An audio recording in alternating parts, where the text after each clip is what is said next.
Hello everyone, welcome back to the weapon comparisons series for Insurgency Sandstorm. I am Mr. Rain, thank you for joining back. And today we are going to be looking at the MP5 versus the MP7. And before we look at these two, you should be able to see that there are two MP5s, the A2 and the A5. And there's only two differences, and one is that the A2 is only available for the insurgent side, whereas the A5 is available for the security side. And for the sake of this video, we will be looking at the A5. On top of that, the only difference between these two in regards to how they work is that the A5 has a burst fire mode, whereas the A2 does not. But as you see, the stats are exactly the same. Okay, so now before we get into this video, I want to say that this comparison was suggested by my friend Symbolic. So thank you, Symbolic, for that suggestion. If any of you have any suggestions for a future video as to which weapons you want to see go fight side by side and compare, go ahead and leave them in the comments below. So let's go ahead and continue on with this review. And then what we're going to be looking at between the MP5 and the MP7, of course, is their stats and how they look with their iron sights and their recoil patterns. And on top of that, just which one is typically more versatile from one to the other. So the A5 uses 3 supply points and runs a 9mm caliber. Very low vertical, very low horizontal, a little more horizontal than vertical. Low velocity, a high fire rate of 800, and a very low penetration. So don't think of using this gun to shoot through walls or through doors. It's going to work, but it's going to be very, very minimal. And sometimes it may not even work at all. So let's go ahead and load up this gun. Green to green, dude, let's go! We look at the irons, and this is something that I don't really like the irons of. I do like the front irons a lot, but I don't like the back irons. That big metal bar just kind of ruins it for me. I also feel like I don't feel like the irons are lined up just right. Not to say it's inaccurate, but I feel it's covering a little. The back irons are covering a little too much of the front irons for my liking.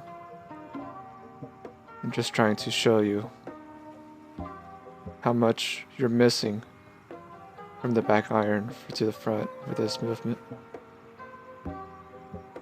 So let's go ahead and do our recoil test.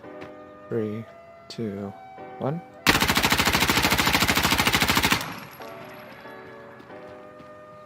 So you got this nice little triangle looking recoil pattern. There is a lot of horizontal. There's a little bit of vertical kick here and there, but it's very, very subdued, very sustained. So let's go ahead and take a look at the MP7. So now looking at the MP7. The MP7 uses 4 supply points as opposed to 3.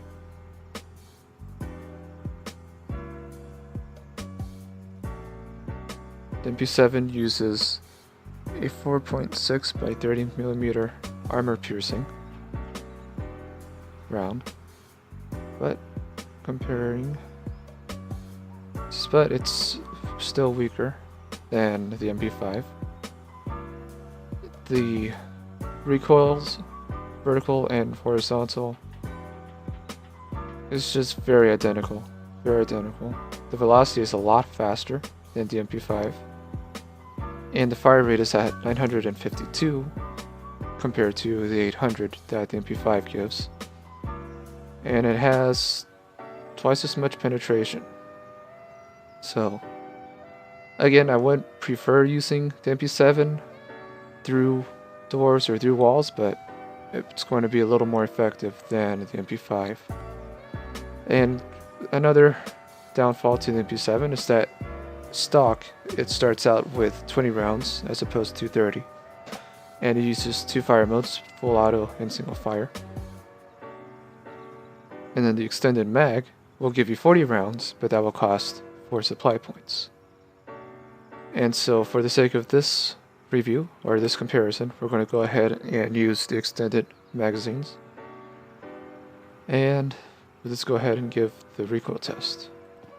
So before the recoil test, let's go ahead and look at the irons. And the irons are super clean on this gun. I prefer them way more than MP5. And I would give this gun a higher rating, or a win, over the MP5 when it comes to the iron sights. Just really clean, you can really see what you're looking at. You don't really have to think twice or worry about a giant metal bar blocking your front sight. So, with that in mind, let's go ahead and do the recoil test. Alright, 3, 2, 1. So, it's a jumpy gun, and kind of like what we've seen with the AKM and the AK-74, where the AKM would be easier to control. The MP7 jumps around a little bit, and it's got slightly more vertical, but all in all the clusters are very similar. And and for the recoil comparison, that is your difference. So let's go ahead, we're going to load up the game again, load up the range, and we're going to test each gun one more time with a vertical foregrip.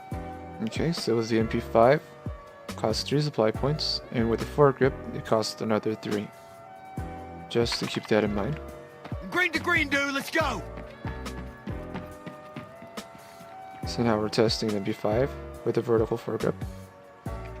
3, 2, 1. It's a bit squirrely on the horizontal still, but so you don't really need that vertical foregrip, but it does do its job. However, you will get more horizontal spread. So you're going to be fighting a lot of the horizontal spread with this gun regardless, but just know that the foregrip doesn't really help a whole lot in that situation. So now let's look at the MP7 with the foregrip. And now the MP7. Again, we're going to use the extended mags, which is 4 points. And there is no foregrip. Look at that. So, by default, the MP5 will win in regards to the versatility, whereas the MP7 basically is the all-around loser. Not to say that the MP7 is bad, but it does require having to put the majority of your supply points into your primary, and not so much to your secondary or your overall loadout. But for kicks, we're going to use the MP5 with a 40 round mag and just see the difference between the MP7 without a foregrip, 40 rounds, versus the MP5 with a foregrip, 30 rounds. 3, 2, 1. So that one felt even harder to control, not sure why.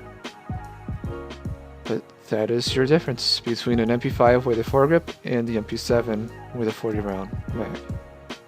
So with the MP7, you're going to be far better off shooting in burst rather than mag dumping.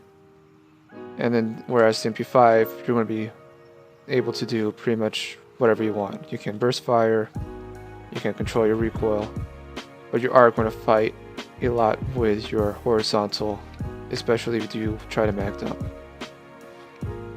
So we'll just take a few rounds here to burst fire with the MP7, just to give you an idea of what you would probably prefer using this gun for. So 3, 2, 1.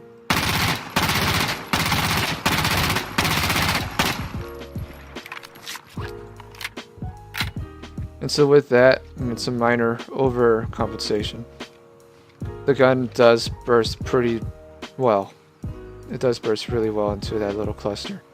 So if you do get in the habit of burst firing your gun, you're going to be getting a lot cleaner result compared, and similar result to what you get with MP5. But that is your overall preference. Do you want a gun that you can mag dump with at any time, or do you want a gun that's going to force you to shoot in about a 4 to 6 round burst each time? So that is the overall comparison for these two guns. The MP5 is the sure winner.